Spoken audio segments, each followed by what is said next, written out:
retour gagnant sur HBO Max, sur la chaîne YouTube d'Eurosport. Bienvenue dans une émission de winner. Et ouais, on est des gagnants, Serge. Regardez le petit trophée, le petit trophée qu'on a gagné, que toute la rédaction tennis d'Eurosport a gagné. La meilleure couverture live. Ah ouais, bravo. Bravo à toute la rédac. Bravo à Nico Escudé, à Thomas Morel qui ont participé activement. Tout le monde. À Même cette là-bas couverture derrière. live.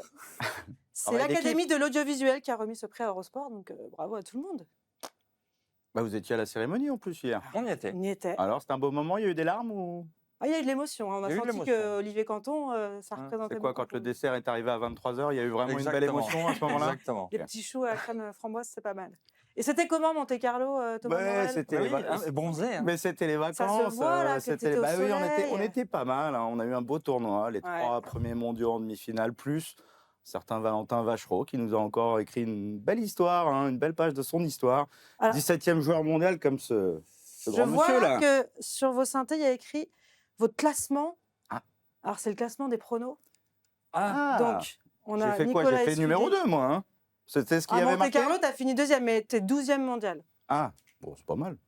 Nico est Pas loin du 4e, top 10. je suis 2e mondial. C'est pour ça que j'ai tenu à le... Oui, bah, tout le vrai. monde ne fait pas Sunshine Double plus Monte-Carlo. Bon, Ah ouais. ça, c'est des private, hein, Monte-Carlo. les gens sont Et perdus oui, parce avec qu'on tout ça. si, mais- on sait, ils Si, savent, les gens ils qui nous savent suivent. maintenant. Ok. On a un concours de pronos dans les rédacs d'Eurosport. Et il y a une race, il y a une course au Masters aussi, en fonction des résultats de chaque tournoi. Donc voilà, maintenant on se présente comme ça avec notre classement. ouais, que chacun essaye de faire évoluer semaine après semaine en fonction de... Mais il y a Ah, un c'est sympa. véritable enjeu. Hein. Ah oui. On est Ah, comme mais- ça quand on découvre les Hein résultats. Moi, je suis meilleur en altitude, donc Madrid, je pense C'est que pour je vais. toi Ouais, je pense que c'est pour moi ça. Ouais, oui, mais Barcelone et Munich, là. Hein. Ouais, mais là, c'est Cette pause. semaine, c'est pause, Barcelone. ça fait Ouais, pas non, de on fait chrono, pas là. les ATP Oui, non, 500. c'est bon. non, que les On gros fait tournois. Masters 1000, Grand Chelem. En tout cas, sur ce Masters 1000 de Monte-Carlo, on a quand même eu notre finale entre Carlitos et Yannick Sinner. Bah, la première de. On avait parié là-dessus, la première de 2026. Moi, j'avais mis Sinner parce que Sinner, il est intouchable jusqu'à preuve du contraire en ce moment. Il gagne tous les Masters 1000. Il est invaincu quoi depuis le Rolex Paris Masters. Il a fait ça. Ouais, il ouais, a ouais. fait les Masters. ATP Finals. Il gagne Indian Wells, Miami, Monte Carlo. 4e Masters 1000 de suite. Ouais, un triplé que seul Djokovic avait fait en 2015. Ouais. Donc voilà, Et finaliste. il peut devenir Djokovic, le seul Sinner. à en remporter 5 de suite s'il participe à Madrid. C'est pas gagné. Pourquoi? Parce que j'ai pas d'infos. Hein. J'ai pas d'infos. Ah, vous essayez de me perturber là. Non, parce que je vais mettre Sinner Exactement. encore une fois, moi. Justement, Sinner pour l'histoire, on va parler quand même de ce beau titre. Est-ce que c'est une forme de déclic pour le nouveau numéro 1 mondial, hein, qui donc repasse devant Carlos Alcaraz? Il l'a enfin battu sur terre battue. Il remporte enfin son premier grand titre, puisqu'il y avait quand même eu Umag en 2022 pour Yannick Donc, Sinner contre Carlos Alcaraz. Contre il l'avait Alcaraz. déjà battu. Il l'avait déjà battu. Il l'avait déjà battu, mais là, il le bat Ouais. dans un contexte évidemment différent. Depuis 2 ans, c'est à toi, à moi. Là, il le bat sur terre battue, où il était censé quand même être moins bon que Carlos Alcaraz. Est-ce que ça peut être un déclic? Est-ce qu'il peut tout rafler maintenant, Yannick Sinner? On se pose la question, l'année dernière, on pouvait se poser la question concernant Alcaraz. Ah, Là, c'est la culture de forcément, l'instant, mais on se pose la question sur, là, sur après Yannick Monte-Carlo. Sinner. Effectivement, il est intouchable. Il est intouchable sur les Masters 1000, le doublé aux États-Unis, à enchaîner en plus derrière. Là, c'est sur des Monte conditions à Carlo, chaque fois différentes. avec très très peu de temps de préparation sur terre battue, donc c'est très très fort. On aurait tendance à dire oui avec le niveau de jeu qu'est le sien. Après, voilà, il y a aussi de la concurrence, à savoir certes Carlitos, mais sachant aussi que l'objectif quelque part final sera quand même Roland-Garros à l'issue de cette saison sur terre. Donc voilà. Mais oui, il en a la capacité, la possibilité. On en saura déjà un petit peu plus à Madrid. C'est la fin d'une anomalie qui remporte enfin un grand titre sur terre. Oui, il y avait Celui donc qui est passé à 2 points Umag de et Roland. c'est son 2e titre Oui. seulement sur ses 27 titres au total. Toujours marrant de voir le comparatif Alcaraz-Sinner parce que ça fait 27 pour Sinner, Alcaraz ça fait 26. Il se jouait la place de numéro 1 mondial, 67e semaine numéro 1 mondial pour Sinner, 66 pour Alcaraz. Donc ils ne se lâchent pas les deux. C'était leur 9e finale sur le head-to-head global. Il y a 17 maintenant pour Carlos Alcaraz. Là, il y a 5-4 en finale pour l'Espagnol. Mais voilà, ils vont continuer Ça va d'aller continuer, c'est chercher. ce qu'on C'est veut. vrai, quand on pense à Djokovic Nadal, qui ont joué, je crois, 60 fois l'un contre Oui, l'autre, 60. on en est à 17. Ils ont encore 10, 15 ans à se jouer. Ils vont aller On espère. dans ces eaux-là. On espère, évidemment. Romain on Bouchon n'en a est pas annoncé là. dans cette émission la semaine dernière que ce Oui. serait la plus grande rivalité ever. C'est parti sur ces Sinner bases-là, Alcaraz, en tous les parti cas. sur des bonnes bases. Et donc, oui, il gagne son premier grand titre sur Terre. Après, c'est pas un peintre sur cette surface, même si lui-même le reconnaît, c'est pas ma surface préférée. Bon, quand il revient de 3 mois de suspension l'année dernière, il fait finale à Rome, il fait finale à Roland-Garros avec 3 balles de titre. Donc, a priori, il joue bien sur cette surface. On ne découvre pas ça. Mais c'est vrai qu'après cet enchaînement Sunshine Double et tout de suite être performant à Monte-Carlo en lâchant un petit set, il y a eu fin de sa série de 37, 39 sets consécutifs. Ouais, c'est 3 tournois, 1 set. Ouais. 3 tournois, 3 Bravo à Thomas Maratch. 1 set. Ouais, Thomas Maratch qui était chaud, lui. C'est peut-être lui le troisième homme. Et pourquoi on rigole? Thomas Maratch, ça y est, il met des petits shorts et on rigole. il met des shorts beaucoup trop courts. Ça peut pas être le troisième homme. Ah, t'aimes bien. Ils sont pas trop courts, il les remonte. Mais déjà, ils sont courts et en plus, c'est vrai que c'est spécial. C'est spécial. Mais bon, lui, il a pris un set à Sinner, pas Carlos Alcaraz en finale. Une finale où il y avait du vent. C'était des conditions un peu particulières. C'était la plus mauvaise journée de la semaine. Mais voilà, il faut composer avec ça. Et Sinner a été, même s'il a été breaké 2 fois dans les 2 sets, il a été plus régulier. Un Carlos Alcaraz qui m'a fait penser un peu au Carlos Alcaraz de la finale de Wimbledon, qui jouait pas son meilleur tennis. T'es pas content. Ouais, je sais pas. Il y avait quelque chose qui l'agaçait. Ouais, bref, impuissant, oui et non, parce que après, ça joue sur le tie-break du premier, sur une double faute à 6-5. Oui, mais Sinner avait gardé un coup droit avant. Tout à fait. Ça se joue sur des détails. Mais ça s'est pas joué sur des coups exceptionnels comme ils ont l'habitude de nous proposer. Mais c'est vrai qu'ils se connaissent tellement par cœur. On a le sentiment que maintenant, c'est beaucoup dans la tête, au-delà du tennis qu'ils proposent. Il n'y a pas eu d'énormes rallyes comme on peut le voir d'habitude. Bon, voilà. Il y avait de la tension, il y avait de l'enjeu. Une manche pour Sinner cette année, mais ils vont se rejouer encore plein de fois. En termes de confrontation, hormis la finale de Roland, quand on regarde après derrière ce qui a pu se passer à chaque fois qu'ils ont eu à jouer, ça a été à sens unique à chaque fois. Après, avant, il y avait eu la finale de Pékin qui avait été pas mal. Il y avait eu le quart à l'US, mais c'est vrai que depuis, il y a trop d'enjeux.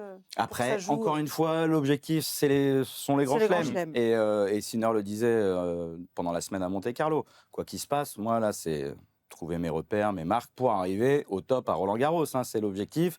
Là, dans ce domaine-là, il a quand même un net déficit, 7 grands chelems pour Alcaraz, 4 pour Sinner. Il n'aimerait pas que ça se creuse de trop. Il veut grappiller un peu du terrain, donc aller chercher un 5e dès le mois de juin pour Roland-Garros. Il y a cet objectif des Masters 1000 aussi. Il n'a jamais gagné Madrid et Rome, du coup.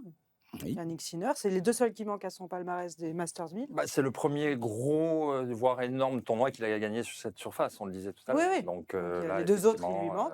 Il y en a encore 3 à venir de Masters 1000 et effectivement Roland en point de mire de cette saison sur Terre. Donc ça va être intéressant.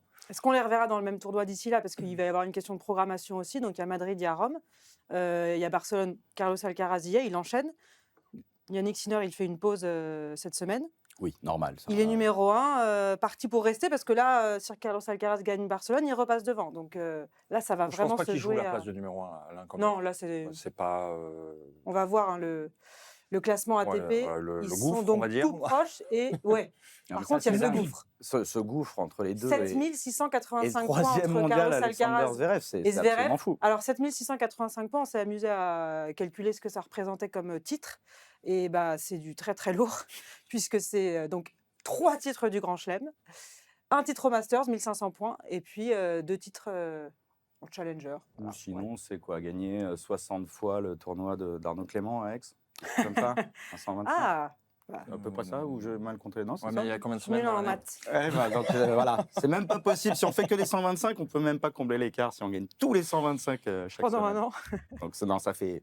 c'est énorme. C'est dingue. Alors que tu as l'impression quand même que Zverev, il est régulier, il est en demi à chaque fois des Masters 1000, il a des bons résultats. Et là, on n'aura pas de nouveau numéro 1 mondial avant très longtemps, a priori. Sauf s'il y en a un qui arrive. Avant l'année prochaine. Ouais, avant Raphaël Rodar. Dans 8 mois. Hier, il a atomisé Mounard. Je ne sais pas si vous avez vu les highlights. On en a parlé de Rodar la semaine dernière. Commence à bien me plaire, ce petit... il est bon, il a gagné son premier titre. 19 ans. Rafa. Ouais, bon. Il n'est pas gaucher. Non, pas gaucher, mais ça part bien côté droit, là. Mounard, il prend 3 et 2 ou 2 et 1 2 et 1, il me semble. Quelque chose un peu sale.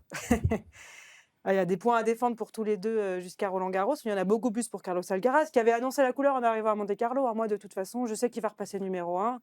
Après, à quel moment, on verra, mais il avait un peu envie de s'enlever de la pression.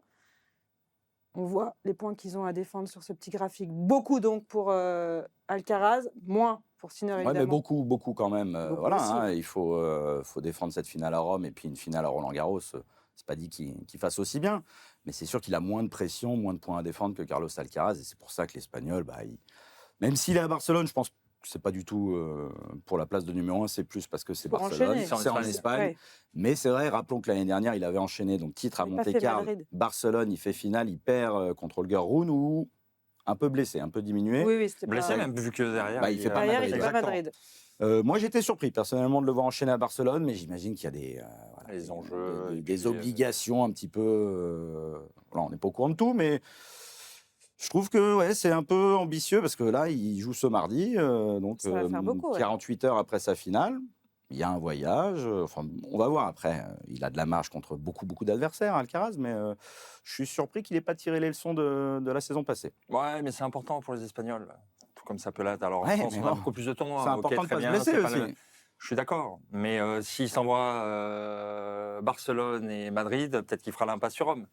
Ah bah c'est sûr. Il y a de très jolis golfs à Barcelone aussi. J'imagine que quelque part. Ah, peut-être que sa programmation est faite en fonction. Le PGA Catalunya, Il a là, peut-être il eu un est. peu avec Rafa. Deux tournois majeurs en Espagne, certes, sur terre battue, Madrid, Barcelone. Voilà, Bah c'est oui. compliqué pour les meilleurs joueurs espagnols de pas jouer les deux. Donc, Quand on lui demande quel est son tournoi préféré, il y a eu un petit sujet. Il dit ah, c'est Madrid ou Barcelone. Quoi. Je peux pas répondre Mais autre il a dit chose. plutôt Madrid. Plutôt Madrid. il y a un côté politique. Après, faut froisser personne. C'est ça.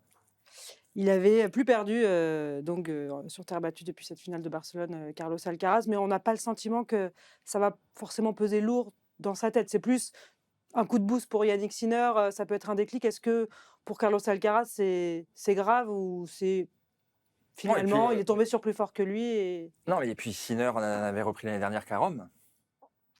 Donc, oui, ils n'avaient pas pu tellement déjà avoir à s'affronter.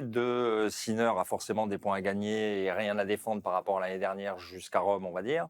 Donc voilà, et puis quoi qu'on en dise, il est dans une dynamique juste dingue avec ce doublé, à sortir du doublé américain. Voilà, quelle que soit la surface sur laquelle il va pouvoir se présenter, ça va bien sortir la raquette, quoi. Oui, après, on n'est pas inquiet pour Carlitos. Sympa cet échange au filet où il dit ouais, il est sur dur, sur gazon, sur terre, t'arrives à me battre maintenant. Puis presque admiratif.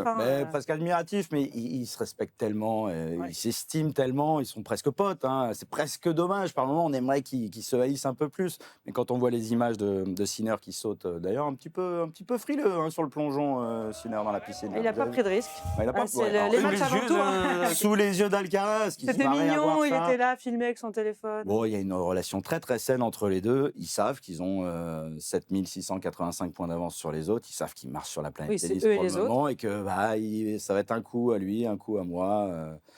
Et que tout va bien, il n'y a pas lieu de s'alarmer. Il sait qu'Alcaraz, il n'a pas fait un grand match en finale de Monte-Carlo. Il avait fait un très bon tournoi, vraiment. Il y avait eu contre Etcheverry, il y avait eu un peu... Pour avoir été sur place, oui, contre Etcheverry, contre Sébastien Baez, il y a eu un petit trou d'air. Mais cette main, les amortis de Carlos Alcaraz, c'est du coton, c'est de la soie. Et à chaque fois, c'est tellement bien masqué.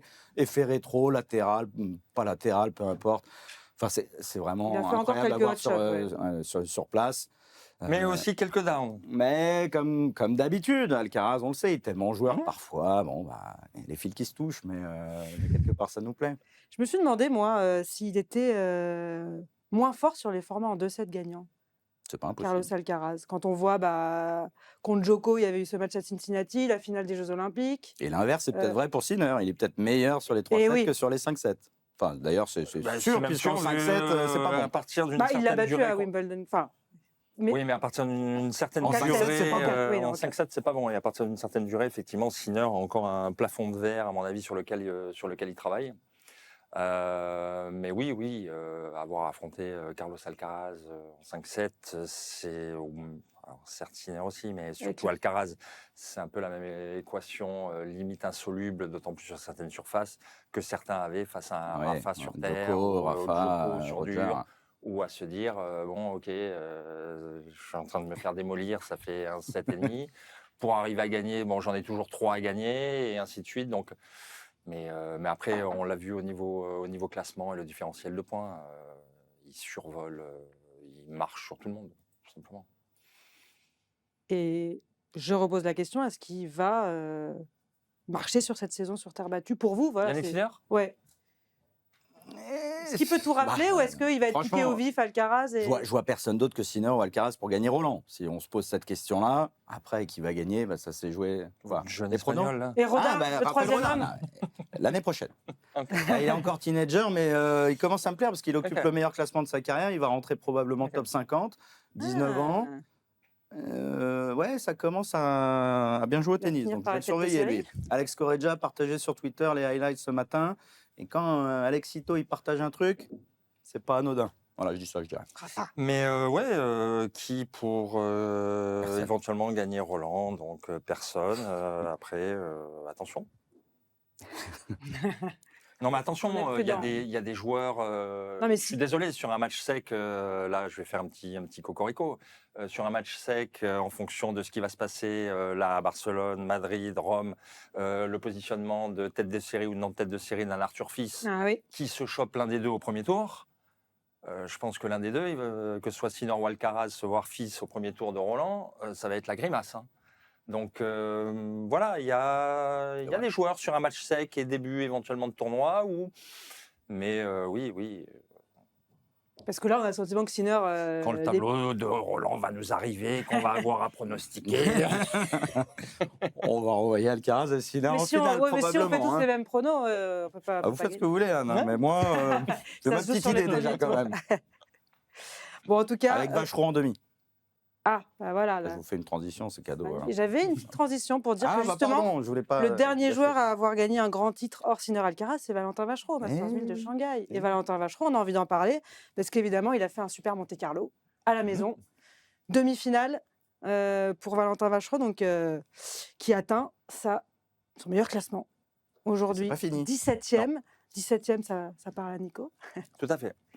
Et c'est pas fini, c'est ce qu'on se demande. Jusqu'où est-ce que Valentin Vachereau peut aller? On rappelle qu'il était 214e mondial, donc il y a un an, 14 avril 2025, quasiment pile un an. Qu'en 2025, il a gagné Shanghai, il a fait quart à Paris, et qu'en 2026, il enchaîne bien. Hein. Commence à avoir une sacrée régularité. Hein. En Grand Chelem, 3e tour de l'Open d'Australie. Oui, enfin, Sébastien Petit n'a pas mis son premier tour à Delray Beach. Hein. Il ne donne pas toutes les infos non plus. Ah, on voit que ce qu'on veut voir. Voilà. Après, je l'ai, moi étant ici sur Paris et pas sur site, donc je ne l'ai pas commenté vu qu'il joue à chaque fois en fin de soirée. Toi, tu étais là-bas. Comment au niveau, alors bien qu'on l'entendait dans les commentaires, hein, que ce soit de Justine ou autre, l'atmosphère, une communion avec le public, ou qu'il a dû aller chercher derrière sur un tour où il était quand même mal embarqué, mais comment c'était là-bas? Il est allé chercher un supplément d'âme chez son cop de Valentin Vachereau, des petits jeunes un peu énervés qui n'ont pas hésité à donner de la voix. Au cop maintenant. Oui, moi j'ai ma carte de membre. C'est vrai que j'ai passé tout un match, je suis ressorti de là, j'avais la tête. Et vous êtes là dans les oreilles. Mais exactement, ils en avaient un d'ailleurs, une sorte de là. Mais oui, il a été porté par ça. Après, ils n'étaient pas 15 000 en tribune. Quand il bat Musetti au deuxième tour, donc il s'offre un 5e joueur mondial, ancien finaliste à Monte-Carlo l'année dernière. C'est pas plein. C'est pas plein, mais c'est surtout que le public était plus italien que monégasque. Et oui, Musetti, ça, on le bien savait. sûr. Donc, c'est pas grâce au public qui sort Musetti. Rappelons quand même que sur son premier tour, il joue Juan Manuel Cerundolo. Le mauvais Cerundolo. Le petit frère. Il est mené 7-5, 2-0, balle de 3-0, balle de double break. Il y avait Arthur Hinderknecht en tribune qui a fait chauffer un petit peu le cousin Germain, qui a fait chauffer un peu le public. Et là, il sauve ce jeu de potentiel double break. Il lève un peu les bras de manière un peu bizarre. Pas l'habitude. Et en fait, il se passe un truc à ce moment-là. Il gagne 12 des 13 derniers jeux. Ouais. Donc finalement, il s'en sort assez facilement assez facilement contre Cerundolo. Et là commence un nouveau tournoi où il est à chaque fois un peu l'outsider. Contre Musetti, l'outsider, ça gagne. Après, il joue Hurkacz, qui revenait bien. Hein. Hurkacz, franchement, c'est un énorme match. Il arrive à renverser alors qu'il était mené 1-7-0 contre un ancien top 10 en puissance, Hurkacz. Il va le chercher à l'énergie, match de presque 3 heures. Après, il colle 2-7 à Dominor, top 10 mondial. Il fait un super tournoi, il n'y a pas de hasard à ce niveau-là de s'offrir 3 top 10. Si Hurkacz, on oublie sa période de blessure. Et il tombe 6-4, 6-4 contre Alcaraz, où il est loin d'être ridicule. Et à 4 partout, il mène 40-15 sur son service. Il n'est pas loin de faire douter Alcaraz après ce coup venu Ouais, la de volée, l'espace. Là. Et quelque part, c'est un peu piqué au vif Alcaraz, qui, 58 secondes plus tard, avait breaké. Ça a été le tournant. Mais non, franchement, impressionnant dans ce qu'il dégage. Physiquement, c'est une bête. Hein. C'est une bête, il bouge bien. Mais c'est Il serre énorme. Première, bien malgré deuxième. sa taille. Hein. Ouais. important ce que tu dis parce que je trouve qu'il y a énormément dans le parcours qui a été le sien à Monte-Carlo et la façon dont il a pu gérer les matchs et surtout les finir, énormément de similitudes avec Shanghai. Ben, bien sûr. Où ça pouvait commencer diesel, un petit peu malmené ou autre, et surtout terminer les matchs, mais plein pot quoi. Et plus fort que ses adversaires à chaque fois. Exactement. Et je trouve qu'il y a énormément de similitudes justement entre le parcours qui a été le sien à Shanghai. On a pu entendre dans certains reportages un petit peu le travail aussi avec son préparateur physique et autres. Ça va forcément être intéressant pour lui là, sur ce qui se profile en plus le là derrière. travail physique Mais et oui. le travail mental aussi, parce que Valentin Vachereau, il a explosé tard. Et donc ça aussi, ça se travaille différemment qu'avec un jeune joueur qui arrive comme un Moïse Kouamé, voilà, qu'on va essayer Il est beaucoup plus d'accompagner. Et justement, Arnold Mongo est allé interroger sa psychologue, celle qui travaille avec lui sur l'aspect mental. C'est très intéressant. Écoutez, Isabelle Inchospé.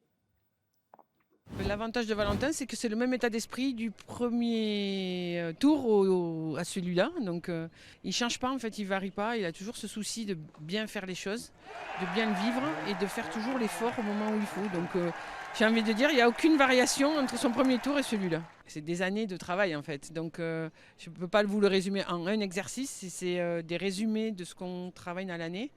Des discussions que l'on a, on le résume en une ou deux phrases, en un ou deux mots adaptés au jour et adaptés à l'adversaire. Mais c'est tout un travail plutôt de fond et qu'on essaye de réduire le jour des matchs et les jours J. Quoi, voilà. Il y a une grande différence avec Valentin, c'est qu'il découvre ce très haut niveau à 26-27 ans. Est-ce que ça offre des facilités parce qu'il se connaît mieux lui-même, ou est-ce qu'au contraire, ce changement de vie est dur à appréhender ? Non, c'est hyper facile pour lui parce que déjà la maturité de Valentin fait que ça aide énormément, et parce qu'il comprend mieux. Moi personnellement, je vais beaucoup plus vite avec lui qu'avec un gamin de 18 ans parce que les mots, les variations, les sensations, les émotions, tout ça, il les a déjà construites. Il est plus affirmé, donc c'est beaucoup plus simple avec un joueur comme ça qu'un jeune de 18 ans où ça part un peu dans tous les sens. Là, c'est très canalisé, il sait ce qu'il fait, où il est, où il veut aller, comment il veut le faire. Après, on l'aide à mieux le définir, quoi. C'est ce que disait Benjamin Balleret, son frère et coach, c'est qu'ils ne sont pas surpris de ce qui lui arrive aujourd'hui parce qu'il avait ça en lui. Il fallait qu'il y ait peut-être ce petit déclic et que sur le terrain, ça se passe comme ce qu'il voyait à l'entraînement, mais il y avait le talent, il y avait le niveau qui était là déjà, et on sent que là, il est sûr de ses forces, que la confiance, elle est là et que ça peut que grandir. Mais comme ça a pu être dit, c'est un travail déjà qui dure depuis des années. C'est-à-dire qu'avant d'exploser, certes, au plus haut niveau, comme on a pu le voir sur un côté juste démentiel à Shanghai, ça fait un moment, au-delà du parcours universitaire qui a été le sien, voire même de ses jeunes années, quand on l'entend parler du tournoi de Monte-Carlo où il allait tout gamin pour regarder et ainsi de suite. Voilà, il est animé par ça, c'est une véritable passion en lui. Il n'a jamais lâché dans le travail qu'il a pu accomplir, dans quelque part l'évolution qu'il a souhaité amener, que ce soit certes en termes de résultats, mais les résultats sont la conséquence d'un travail, que ce soit la collaboration avec son frère. Quand je parle de cette collaboration, elle est ultra intéressante de par les personnes aujourd'hui qui l'entourent. Certes, c'est un cercle très personnel, très familier, qui sont quelque part consacrés à lui 24 heures sur 24. Benjamin, moi j'ai appris alors je le connais depuis des années, mais j'ai appris à le découvrir un petit peu plus parce qu'il a, avant de s'occuper de son frère, s'occupé de Pierre-Hugues Herbert sur le circuit. Donc on a pu même se retrouver aux Jeux à Tokyo quand je pouvais être directeur technique national, donc énormément échangé avec lui.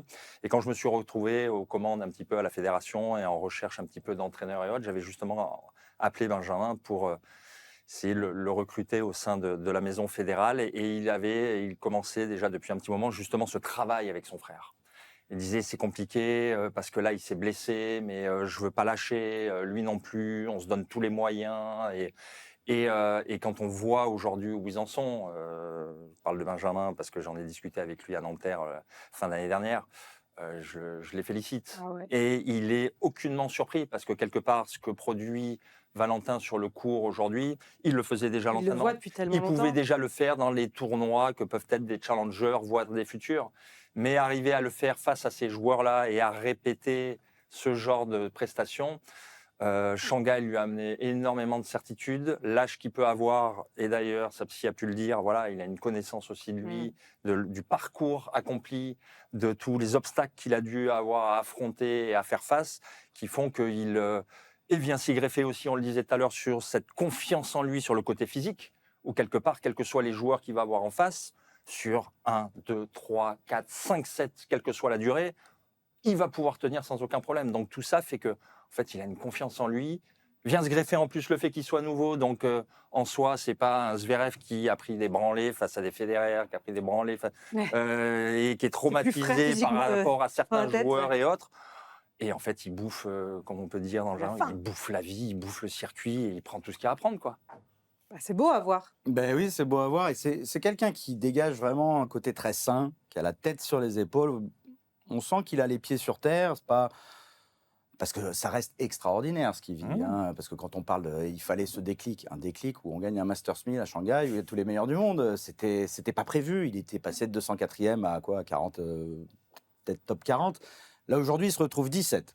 Comme Nico. Désolé, Nico. Sauf que je ne vais pas pouvoir aller plus haut. Bah, toi, tu ne vas pas pouvoir aller plus haut. Et lui, c'est une évidence qu'il va faire mieux, parce qu'il n'a aucun point à défendre jusqu'à Shanghai. De toute façon, il a déjà réussi son pari. Parce que c'est l'année parfaite, là. Je m'amusais à regarder, même s'il perd ses 1000 points de Shanghai, s'il ne fait rien d'ici là, il redescendrait 37e mondial, quelque chose comme ça. Donc il reste dans la bonne zone. De toute façon, même en perdant ses 1000 points, parce que souvent on se dit, bon, bah, il y aura ses points à défendre, sinon on peut sombrer au classement. Déjà, il resterait top 40.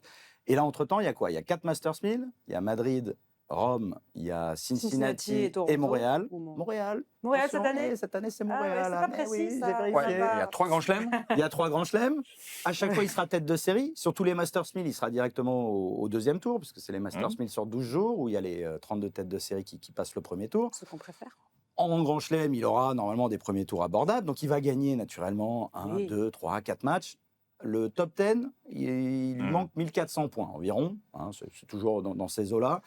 1400 points avec tous ces Masters 1000, sans compter, je sais pas, le Queens ou Halle, où c'est un ATP 500 qui peut marquer des points. Les 3 grands chelems, il va pas en être loin des 1400 points. Il peut même faire plus. Après, il peut faire aussi un peu moins s'il fait des contre-perfs, s'il fait que des 2e, 3e tours, ce qu'il fait régulièrement. Ça dépendra aussi des autres du top 10 qui peuvent. Mais honnêtement, alors, je pense pas que ce soit leur objectif. Hein. Et encore moins celui de Valentin, là, aujourd'hui. Non, c'est de s'ancrer là. Déjà rester à sa place. Mais honnêtement, le Masters fin d'année, il y a quand même la place, hein, quand on voit les joueurs. Le Masters, le top 8. J'ai pas regardé, tiens, la race. Mais on parle top 10, effectivement, parce que, OK, Shanghai à défendre, très bien. Après, c'est quoi? C'est 2e, 3e tour à Nanterre? Il fait un quart. Il fait un quart. Puis, il est 18e à la race. Quand on voit tous les tournois qu'il y a, le nombre de Master 1000, les tournois du Grand Chelem et le niveau de jeu qu'il est capable de pouvoir arriver à atteindre, d'autant plus dans les grands tournois. Alors, je ne pense pas que ce soit l'objectif du jour, les concernant. Non, bien sûr, mais bon, il se prouve quand même que tout ça n'est pas un accident. Il y a cette victoire à Shanghai, il y a un beau parcours. Sur les tournois qui lui tiennent à cœur, en tous les cas, il répond présent. C'est la question qu'on aurait pu avoir. C'est le premier monégasque à faire dernier carré en individuel. Bon, il se fait un kiff, en fait, il se fait kiffer, et j'avoue qu'il me fait kiffer aussi, quoi. On a envie de... L'histoire, elle était belle, quoi. On a envie que ça continue, de vivre ces émotions-là. Parce qu'il aurait pu être inhibé chez lui. Il l'a été un peu contre Manuel Cerundolo, mais il s'est rappelé que c'était le mauvais Cerundolo à un moment, donc il s'est fait bon. Reprends-toi, mais j'ai cru que c'était Francisco. Et là, il a fait, mais en fait, il joue en gaucher, je me suis planté. Mais non, il est chouette, parce qu'après, quand on l'a en interview, il reste très accessible, très abordable, très normal. Pour le moment, pourvu que ça dure. Valentin, s'il te plaît, ne change rien. Et je pense pas, je suis pas inquiet quand il va célébrer avec les petits jeunes du club, du Monte Carlo Country Club. Bon, il boude pas son plaisir et ça peut l'emmener assez loin, tout ça. C'est tout ce qu'on souhaite. En tout cas, il s'est retiré du tableau de Barcelone, ça semble assez logique aussi. Hein. Oui, là, faut pas. Est-ce qu'il était inscrit à la base? Oui. Ok. Il devait jouer. Non, il va revenir à Madrid, en altitude, ou avec son gros service, sa grosse frappe de balle. Parce que moi, vraiment, le service, on parlait de déclic, mais avant qu'il y ait ce déclic au niveau du classement, de la confiance, il y a un coup qu'il a beaucoup, beaucoup travaillé, c'est le service. C'est quelqu'un qui servait à 180 en première balle.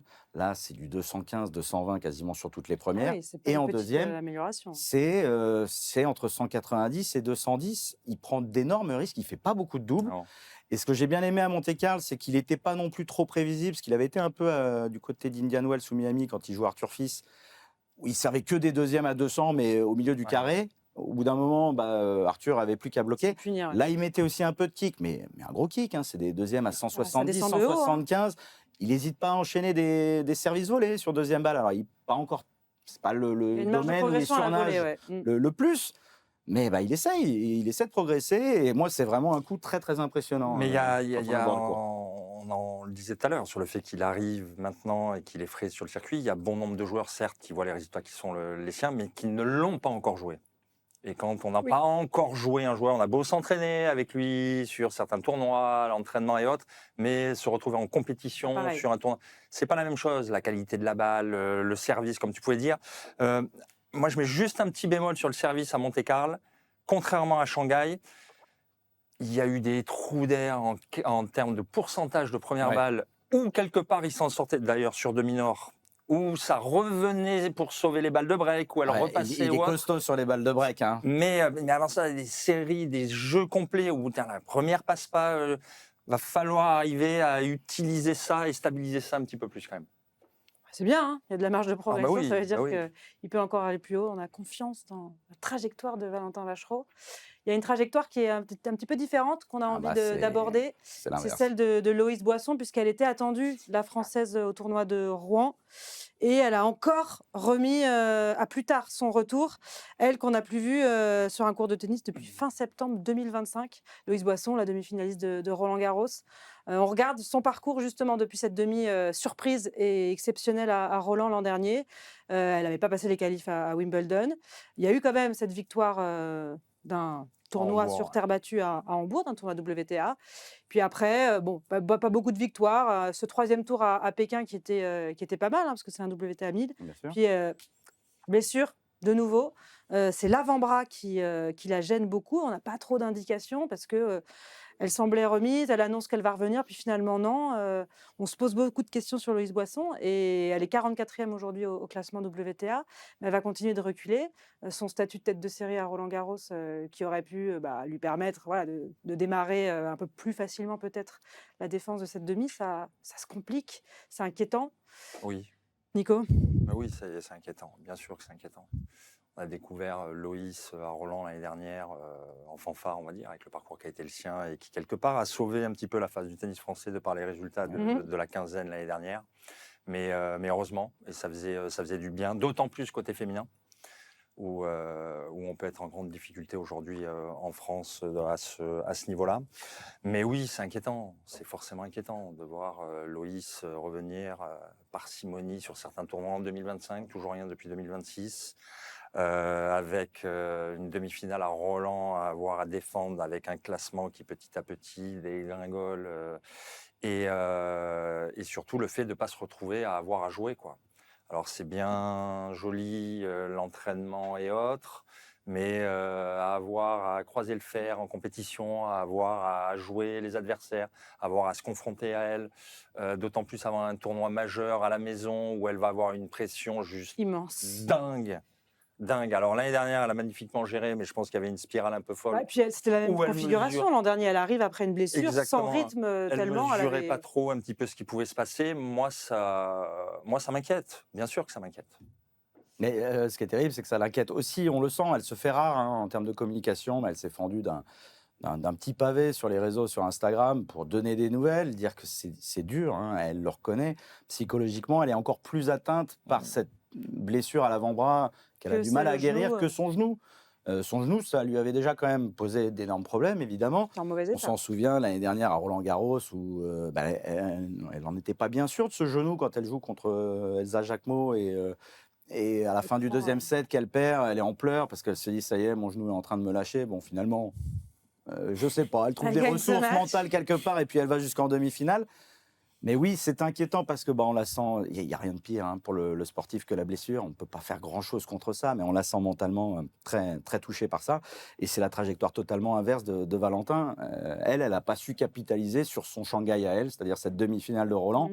Elle a gagné 9 matchs, 6 défaites après Roland, donc c'était pas si mal avec ce titre à Hambourg. On se dit ça y est, c'était quand même un signe très positif. Et puis donc depuis fin septembre, ça fait plus de 6 mois maintenant, il y a eu le quadriceps, il y a eu cet avant-bras qui a complètement retardé ses plans sur son début de saison. Elle annonce un retour à la compétition courant avril, mais on n'en sait rien, on ne sait même pas si elle sera à Roland. En fait, elle est dans l'incertitude. Là, maintenant, totale. Elle préfère plus dire, parce qu'elle avait dit je serai à Roland, enfin me voilà de retour. Et là, si elle ne fait pas Roland, elle va dégringoler au classement, elle se retrouverait 150 mondial, quelque chose comme ça. Après, elle reste jeune. Elle a fait une demi-finale en étant 361e, je crois, l'année dernière à Roland. Il faut qu'elle se donne du temps. On sait que ça a été très compliqué pour Arthur Fils, qui lui a eu 8 mois d'absence. Il est revenu très très fort. Il a pris le temps. Le tennis, c'est un peu comme le vélo quelque part, ça se perd pas. Donc si elle revient, elle va en gagner des matchs. Mais je pense qu'il y a forcément pour elle un gros travail psychologique à faire parce que. Il y a le petit trauma aussi de ne pas vouloir reprendre trop vite. Elle doit avoir des traumatismes là, parce que c'est terrible. Oui, mais ça, attention à ne pas tomber non plus dans le. Parce que s'il faut que tout soit parfait, sans rien ressentir de négatif au niveau du corps pour s'aligner sur les tournois. Ils ne sont pas nombreux sur le circuit. On va en jouer beaucoup. Exactement, ils ne sont pas nombreux sur le circuit, que ce soit côté garçon comme côté fille, à être dans ce cas-là, si ce n'est aucun. Donc elle doit avoir peur. Enfin, bien sûr, on ne sait pas. Là, c'est que des spéculations. Oui, mais ce serait compréhensible, de par ce qu'elle a eu à traverser. On parlait du genou avant Roland l'année dernière. Et malgré le parcours qu'a pu être le sien, juste dingue à Roland. Après, derrière... L'enchaînement de blessures et ce que je trouve un petit peu inquiétant, c'est qu'en fait, c'est pas une récidive. Mais c'est pas la même blessure. C'est pas à un moment donné le genou qui à nouveau répète ou ce genre de choses. C'est un coup le genou, c'est un coup le quadri, c'est le bras, c'est le. Donc après, attention, Loïs, au-delà de ce qu'elle a pu montrer, de ce qu'on a pu découvrir, c'est-à-dire une athlète costaud, physiquement préparé, avec une carrure qui détonne un petit peu sur le circuit, sans dire qu'elle arrivait quelque part un petit peu de nulle part au niveau du haut niveau, au très haut niveau. Les matchs, la tension, le stress, est-ce que ça peut avoir à impliquer sur le corps et sur le physique, n'est en rien comparable, sans le dénigrer, au circuit inférieur. Donc, quand on explose, et là, le parallèle avec Valentin est juste dingue de par justement lui, les capacités qui sont les siennes, ce que demande le très haut niveau physiquement n'a rien à voir. Et est-ce que réellement, de par ce qu'on pouvait voir, elle était apte à pouvoir justement arriver à enchaîner ce genre de performance semaine après semaine, tournoi après tournoi, sans avoir sa petite base autour d'elle avec le même coach, puisque elle a arrêté sa collaboration avec Florian Renet juste avant l'US Open. Le coach, mais le coach tennis, comme sur le circuit masculin, le coach tennis, le préparateur physique, le kiné, qui pour les joueurs tout là-haut et les filles voyagent toute l'année, toutes les semaines avec leurs joueurs. Je ne pense pas que c'était le cas de Loïs en tout cas. Aujourd'hui, oui, les joueurs et joueuses, c'est un peu des Formule 1. On a toute une écurie pour les voix dans les box, pour régler les moindres petits détails. Et il va falloir, sans juger les gens qui sont autour d'elle actuellement, mais visiblement, elle n'est pas en confiance absolue quand elle publie son message sur Instagram. Elle sous-entend que on l'a mal aiguillée sur cette blessure à l'avant-bras, que normalement ça aurait dû être 3-4 semaines et que là, ça fait 4 mois qu'elle est sur le banc de touche. Donc il y a eu peut-être, au départ, il y a eu de l'incompréhension, des malentendus, une communication qui n'est pas passée parfaitement. Et il faut trouver, aujourd'hui, pour performer au top niveau, cet encadrement où on se sent bien, où c'est sain, on a la tête sur les épaules. Encore une fois, à l'image d'un Valentin Vachereau, où de ce point de vue-là, tout semble rouler. Après, encore une fois, on ne peut pas dire grand-chose de plus. C'est une blessure, c'est l'ennemi numéro 1 des sportifs de haut niveau. Je pense à un Grigor Dimitrov qui est sorti pour la première fois du top 100 depuis 14 ans. Grigor qui, Wimbledon, menait 2-7-0 contre Yannick Sinner en 8e de finale, se pète le pectoral et puis derrière, il disparaît et puis là, il recule complètement au classement. Après, il y aura Dominique aussi... Thiem qui arrête beaucoup trop tôt. Oui. Nicolas Escudé, qui a arrêté encore un peu plus tôt que ça. Mais il y aura le classement protégé aussi. Il faudra bien choisir ses tournois. Si d'aventure elle dégringole, Elle aura quelques jokers à utiliser à bon escient. Mais s'il te plaît, Loïs, ne reviens pas trop tôt parce que justement, tu as ces points de Roland Garros qui doivent quelque part l'obséder, se dire... Ça semble pas être le cas. Hein. Bah là, c'est pas trop tôt. Là. Oui, non, bah, bien sûr. Sur le fait, parce qu'on pourrait se poser la question à un moment donné, Mais je ressens encore un petit truc, mais bon, on avait ça avec Arthur, Arthur Fils, en début de saison. Il a compris la leçon. Quand il déclare forfait à Melbourne, on se fait bon, Arthur, tu veux pas revenir un de ces quatre? Et il est revenu au bon moment. Il a donné raison à son choix, oui. Oui, mais quand je dis qu'il a retenu la leçon, c'est pas le fait de ne pas être revenu en Australie. C'est l'été dernier à Toronto, où là, pour le coup, revenu un petit peu tôt. Du coup, il a pris le temps. Et on souhaite que ce soit le même programme pour Loïs Boisson, peut-être à Madrid, qu'on la retrouvera en altitude. La Française, puisque ce sera un des gros tournois du mois d'avril. Pour l'instant, c'est Barcelone et Munich cette semaine. Oui, je suis avec mon binôme Thomas Barcelone. Morel, avec Nous, on vient, sauf blessure, on est... Ouais, là, il faut qu'on file d'ailleurs. Putain, vous enchaînez. On est qualifié jusqu'en finale de base. Hein. On a le programme est déjà fait. Bon, wildcard jusqu'en finale. C'est magnifique, classement protégé jusqu'en finale. Bon, on en parlera mardi prochain dans Retour Gagnant. Peut-être Carlitos Alcaraz de nouveau numéro 1 s'il gagne ce tournoi de Barcelone. Possible. Nous n'en sommes pas là. Possible. Merci à tous les deux. Merci Yann. Merci à et bravo à toutes les équipes. Je vous laisse relever le trophée. J'ai tellement peur de le casser. Ça serait beau ça. Ouais. La tuile. Toute la rédaction tennis d'Eurosport, d'Eurosport.fr, qui participe à cette couverture live du tennis. Bah oui, parce qu'on peut tout voir sur Eurosport, sur HBO Max. Bien sûr, tous les matchs. On cesse de le répéter à chaque fois. Sans commentaire, si vous n'aimez pas Thomas Morel. Oui, c'est possible. C'est totalement possible. On mute. Voilà. Alors, on ne peut pas muter que Thomas Morel et garder Escudé. De toute façon, ce serait bizarre. Mais il se répondrait. Ce serait bizarre. Original. Ça peut être une expérience. Vous pouvez tout tenter sur HBO Max. Et on parle la semaine prochaine donc, de ce tournoi de Barcelone et puis de Madrid à venir avec les tout meilleurs et on espère avec des joueurs et des joueuses en forme. Merci à tous de nous avoir suivis et donc à mardi prochain dans Retour Gagnant.